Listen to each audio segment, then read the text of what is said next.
Rage full story before you play Rage 2. The story so far. I don't know which one of these channels are.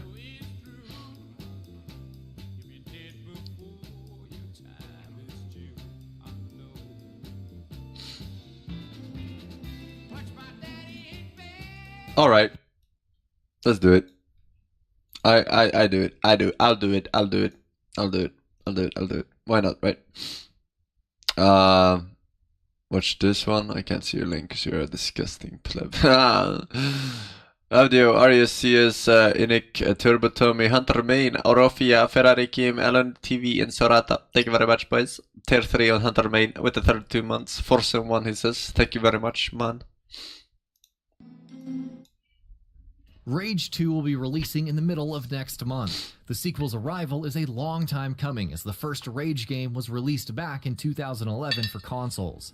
While id Software helmed development for the first Rage game, Rage 2's development was handled by Avalanche Studios, and will be treated to their vision of the plot soon enough when the game releases.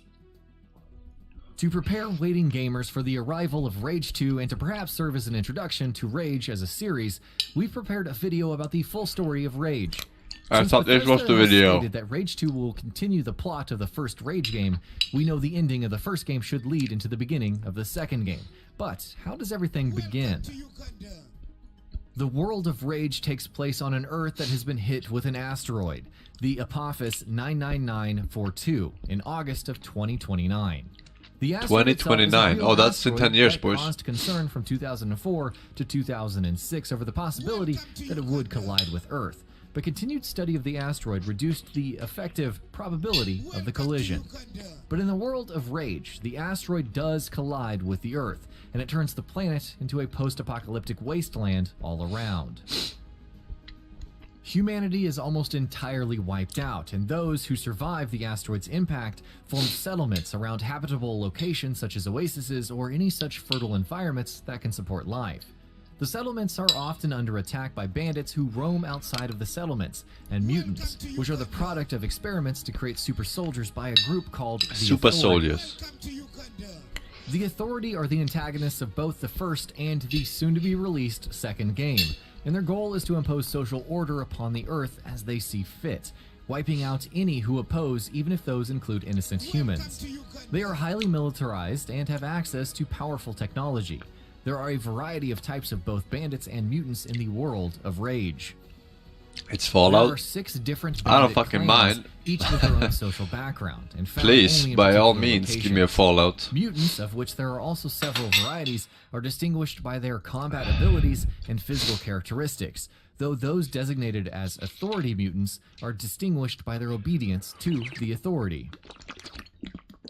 With this established, the game events start with the awakening of Nicholas Rain, a former United States lieutenant from cryogenic sleep in a facility called an Ark.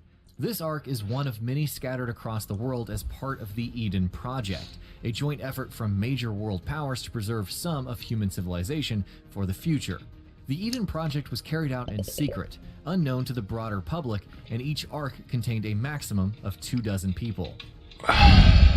The members of each Ark are constructed such that the combined talents and traits of the members of the group would facilitate localized rebuilding of human civilization, leading to the reconstruction of civilization on smaller scales until these smaller civilizations built by the Ark survivors could connect and restore the planet to some new form of normalcy.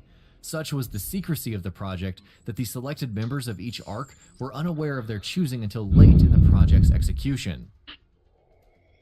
The public reveal of the Eden Project would lead to mass societal chaos on a global scale. Yeah, we're watching the as recap many of who Rage were 1. not selected to be in the Eden Project realized that they were doomed to die. It led to wars between countries and societal decay, and as those who were not meant to survive would find Arks before they were successfully buried, these citizens would destroy and plunder the Arks as protest against their fate. The Authority, themselves rooted in the United States military, are traced back in part to a super Ark, the only one of its kind and the last Ark to be built, which was capable of housing 100 people. The Authority were not the Super Ark's intended residents, but its founders took over the Super Ark itself and replaced it with those who would be loyal to the Authority. The Super Ark's wake-up date was set before the other Arks, so as to give the Authority an edge in controlling global society and in establishing their survival infrastructure. Rain has been asleep in the pod for a little more than 100 years, waking up in 2135, 30 years after the members of the Super Ark have awoken in 2105. He awakens with no other members of his Ark alive. Rain heads for the surface and is attacked by bandits, but is then assisted by Dan Hagar of the Hagar settlement. Rain briefly subsists in the Hagar settlement, all the while learning about the Authority, which has made it their goal to hunt down those who awaken from the Arks, and about his nanotrites, which imbue Rain with superhuman abilities. Superhuman. Nanotrites are small microcomputers that were injected into each Ark passenger before sleeping, and also help boost body functions to preserve the host while not being parasitic. Fearing for the well-being of the Hagar settlement, Rain is sent by Dan Hagar away from the Hagar settlement to Wellspring. In Wellspring, Rain meets with Dr. Antonin Kvasir, who used to work for the Authority, and it is from him that he learns about the origin of the mutants as nanotrite experiments from the Authority. Antonin then directs Rain to the Resistance in Subway Town. Eventually, Rain makes contact with the Resistance leader, Captain John Marshall, who has been captured by the Authority. Rain rescues Marshall, and here we learn that the leader of the Authority, General Martin Cross, also known as the Visionary, acted in the late stages of the Eden Project so that besides the Super Ark, only Arks populated with people loyal to him and the Authority would awaken. The rest of the Arks were meant to stay in hibernation forever, and it is for this reason that any Ark survivors, or Arkists, are hunted by the Authority. Arkists were injected with nanotrites prior to their being put to cryosleep, and this power given to them by the nanotrites, while intended to help them survive in a harsh post-asteroid collision world, also makes them potential opponents. I like open world games. The only thing I'm hoping for is that to establish complete subservience they don't have too much trash to loot. I always get fucked only emerged with inventory due to management. automation from its AI programming that responded due to internal system damage. Marshall and the Resistance's plan is to awaken all dormant Arks to create an army capable of opposing the Resistance. And it is this goal that Rain accomplishes as he alone infiltrates Capital Prime, the Authority's headquarters. The game concludes with Rain successful in his mission and the dormant Arks awaken. However, the Authority's influence and power have not diminished. And this concludes our video on the full story of Rage. Okay. The first game's primary purpose is world building, as other characters in the game explain the setting of the game. I think we're good there. So 6 years? No, sorry, wait. Rage 1 is from 2011. That's 8 years ago. 8 years ago. So this will probably be quite an upgrade, even though I never played the first one, but yeah.